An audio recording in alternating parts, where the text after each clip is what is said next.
Hey, what's up, everybody? It's Dan. I wanted to do a quick how-to video. A lot of people have asked me lately about solving the Rubik's Cube and if I know how. And I can show you a way to do this. And now, just a disclaimer, this is kind of a beginner's method. I'm not showing you the fastest way to solve the cube. I'm not showing you the most intuitive way to solve the cube. I'm simply giving you a beginner's method, and I'll show you a few sets of formulas that you can memorize to do the cube. Let's talk about the cube real quick to start. These are your centerpieces. Your centerpieces will never move. This is always the blue side. This is always the white side. That won't change. Sometimes there's faulty logic where you might have several white pieces on this side and you might think to yourself, well, I'm going to start here and I'm going to move all the white pieces here because I already got 5 white pieces. That's the wrong way to look at it.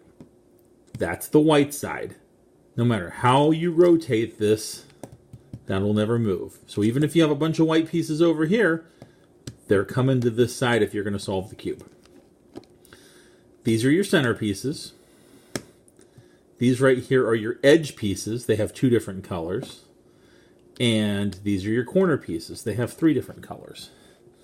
Also, let's talk about how the cube moves. This is an algorithm. This is one of the sets of formulas. So the difference between a regular rotation and a prime rotation, if you see the letter R for right, you're going to rotate it clockwise. And if you see that tick mark, which is prime, if you see right prime, you're going to rotate it counterclockwise. So just as an example, right prime. You see what I'm getting at? The tick mark, the prime, is counterclockwise. Left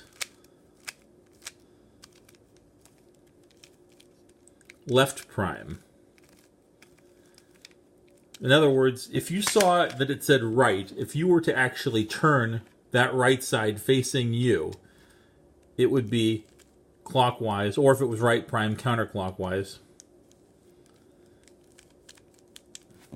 Like that. If you turn it facing you, it would be clockwise or counterclockwise from that point of view. Same thing if you had left. Basically turn it so it's facing you, and then you've got left, or left prime. Up prime. Down prime. Yeah, you get it. Okay. So to start with, we're not actually going to have any algorithms. To start with, it's intuitive.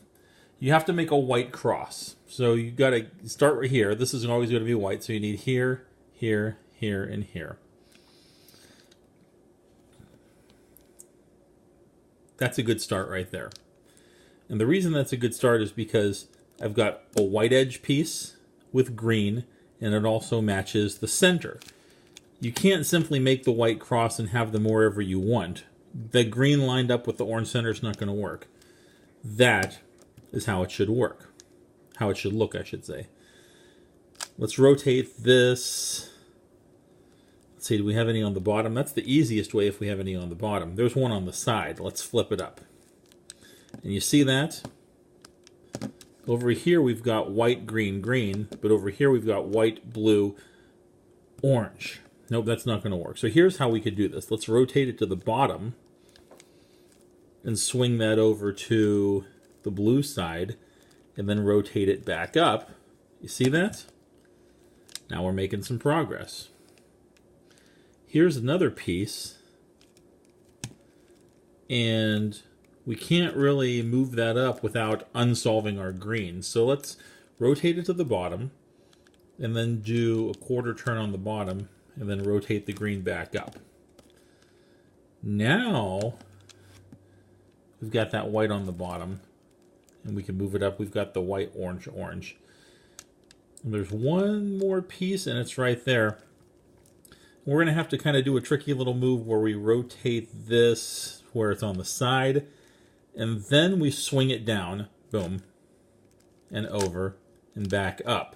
We did that again so we don't lose the blue piece that we solved. And now look at that. We have a white cross. And we don't just have a white cross, but our edge pieces of the cross, green, green, orange, orange, blue, blue, red, red. The fact that we've got a third red there and there doesn't matter. Now, here's where the first algorithm comes in, formula-wise. Let's look for our white edge pieces. We've got or white corner pieces. We've got a white corner there, and it's also, what are the other two colors? Orange and green. So let's move that to the intersection of the orange side and the green side. You see that? Orange, green, orange, green. And here's where the first algorithm comes in. Maybe you want to pause that and write that down real quick or do a screenshot. Right prime, right, down. So make sure that it's right here, facing you. It's on the side closest to you, on the bottom, right here. It's on the right. It's not on the back, it's on the front. It's on the right front, closest to you. And you do that algorithm, right prime, right, down. Look at that. It's in place now. You see white, orange, green, orange, green. Now you may have to do that algorithm 1 time, 3 times, 5 times, but eventually it will work itself into place. Here's another one. Red, green, white.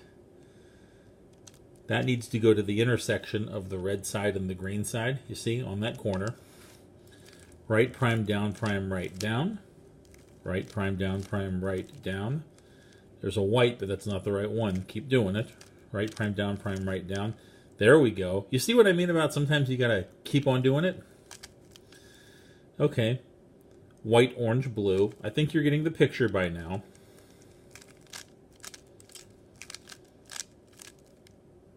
That's not the right one. A couple more times probably. There we go. There's one more. It's the intersection of blue and red. There's blue and red right there. That's the only corner that's not solved, or the only piece of the white that's not solved. There. Our white face is solved. And when you look at it, you should have a T. 3 reds and a red in the middle. See that T? Blue, blue, orange, orange, green, green. The fact that I have another piece down there, or even if I had another green there or there or there, that doesn't matter as long as I've got 1, 2, 3 and then the one in the center. Now that we have the white, let's not mess it up. We need to flip it to the bottom. Okay? And any other algorithms that we do, at least right up until the end of this thing, after the algorithm is finished, the white bottom should always come back to solved. Okay? After every move. What we need to do is we need to look at these edge pieces on the top.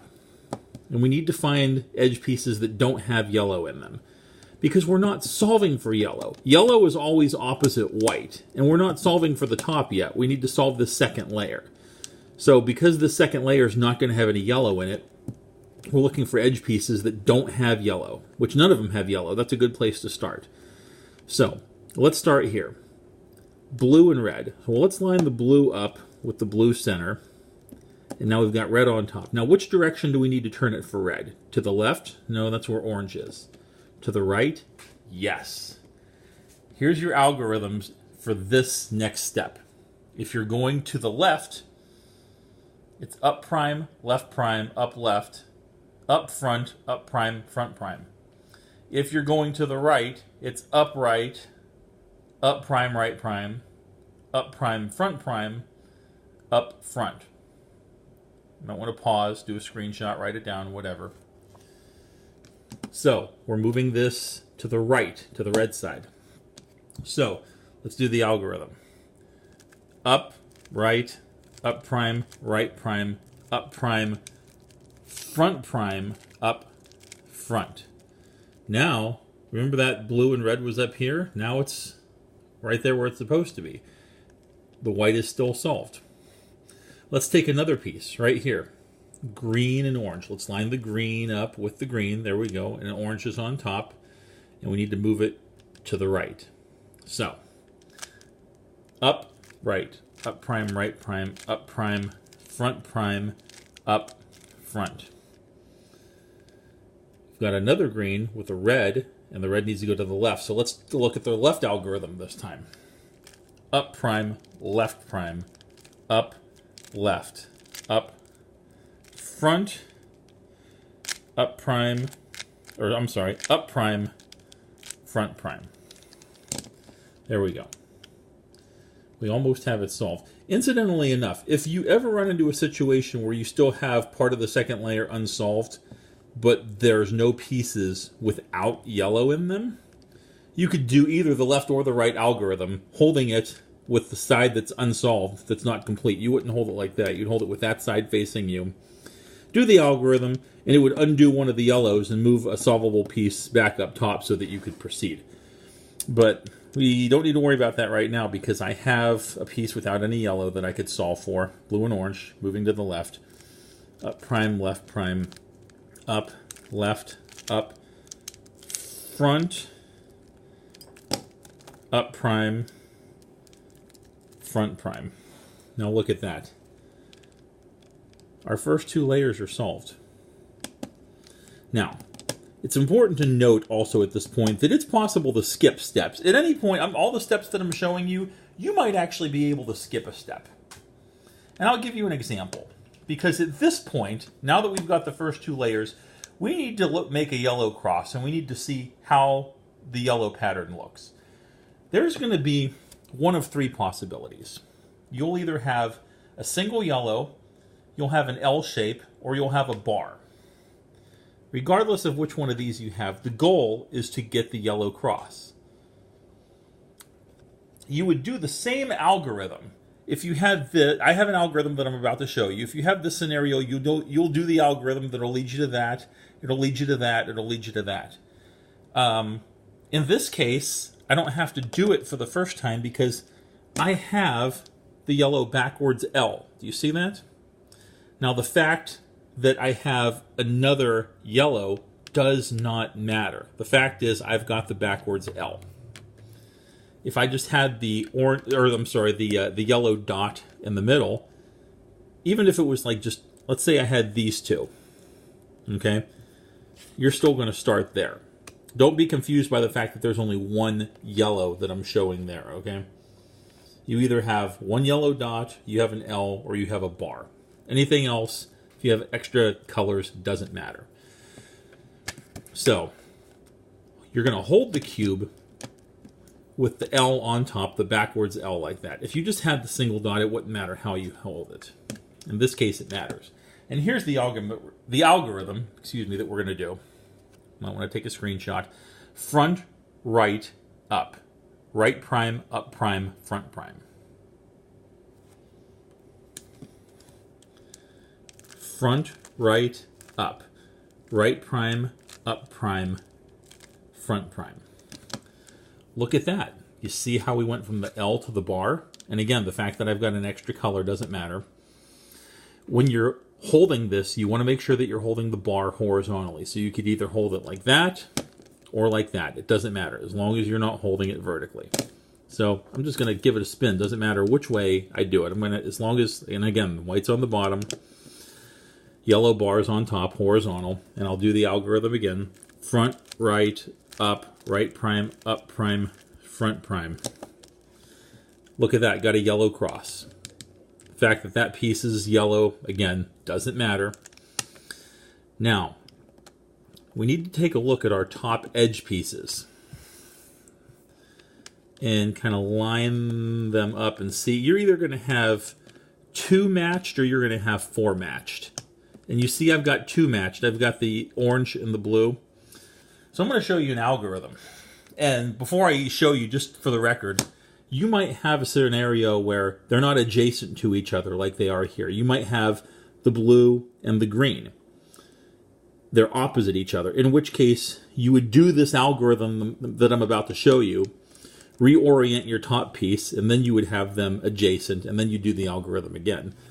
In this case, they're not opposite each other, so I only have to do it once. If they were opposite each other, I would hold the cube with the one solved side facing me and the one solved side in the back. They're adjacent to each other, so I'm going to hold it with a solved side to the right and a solved side to the back. Remember that, that's important. Solved side to the right and a solved side to the back. And if they were opposite, it would be front and back. Do this algorithm. Right up, right prime up, right 2 up, right prime up. Right up, right prime up, right 2 up, right prime up. Now look, our top edge pieces. They're where they need to be. Now, the last part is a little bit intuitive, and I say that because we need to look to see if we have any solved corners. We don't have any that are solved. If we did, that's where we would start, and we would hold that solved corner on the top right, facing us, closest to us. We don't have any solved corners, so let's see if we have any oriented corners, which we do. This is oriented correctly, which means the cube is where it's supposed to be. This cube is in the right spot. See yellow, blue, orange, yellow. It's just not solved. The cube's not turned the right way. But the orientation is correct in that the cube itself is where it needs to be. So we're going to start there, holding this oriented cube closest to us. If we had one that was actually solved, we would hold that closest to us. And if we didn't have any that were solved or oriented, it wouldn't matter how we held it. But here's the last algorithm. Up, right, up, prime, left. Up, right, prime, up, prime, left.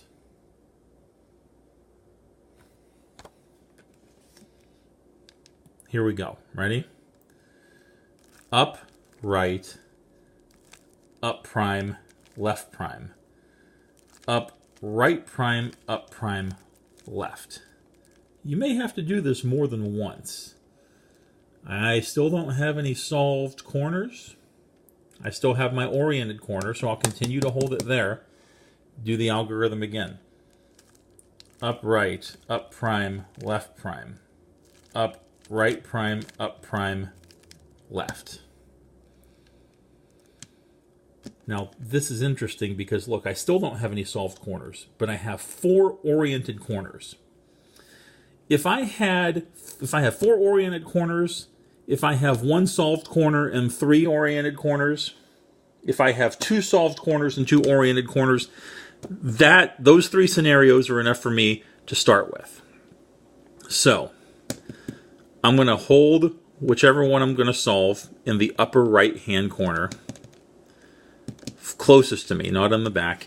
And I'm going to go all the way back to the beginning to this first algorithm. Right prime, right down. Let's do it. Right prime, right down. Right prime, right down. There. That's in the right spot. But as you also may notice, for the first time ever since we've been solving our cube, we've reached the end of an algorithm, and the white face is unsolved. If that happens, which it will, more than likely, unless you skip a step, don't rotate the cube in your hand to the next corner to solve it. Don't do that. Okay? And I know I said that, you want to solve the piece with it here in this corner, but hear me out. If the white face is not solved, instead of rotating the cube, keep the cube where it's at and just rotate the top face to bring the next corner that you're going to solve to you. And do the algorithm again.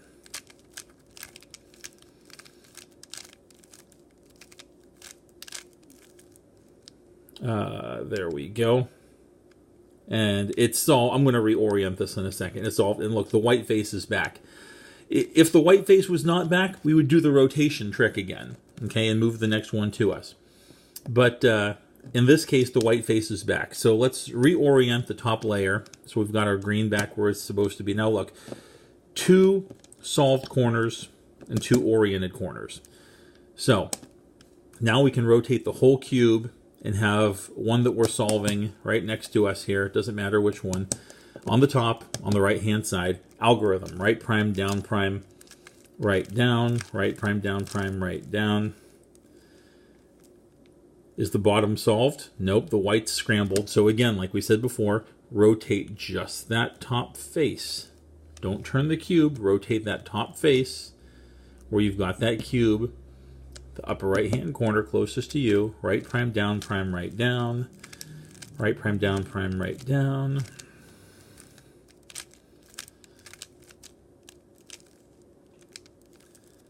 There. And it'll just take an extra turn, or maybe two. Rubik's Cube is solved. There is a little bit of intuitive thinking because after you get the first two layers, you might be in a position where the yellow cross is already made. You don't have to worry about any of that. So you're skipping that algorithm. So just make sure to think intuitively a little bit, even though you have formulas in the later stages. You're still going to have to give it a little bit of thought in terms of, do I need to do this formula or can I skip to the next step? There's been times where I was solving the cube that, no kidding, just through the course of the way the colors were arranged, I skipped 3 steps in a row. It was the fastest I had ever solved the cube. So if you have any questions, please feel free to ask. Personally, I'm doing this video because I think anyone can solve this cube. Even if you don't memorize these formulas, even if you write them down, if your memory is not good, that's no problem. Even if you had a little notebook or you screenshotted them on your iPad, if you followed the formulas every time, I think that anybody can solve this cube anytime. And it gets to the point where just a little bit of muscle memory, and you can memorize the formulas and then do this. So again, please, questions, comments are welcome. Let me know if I could be of any assistance to you. This was a trouble for me for a long time, and I'm glad that I finally got it and that I can do it myself. And I would like to help others to be able to do this as well. So please let me know what you think and let me know if I can help. And that's been Dan, and that's my Rubik's Cube tutorial. Thanks for watching, everybody.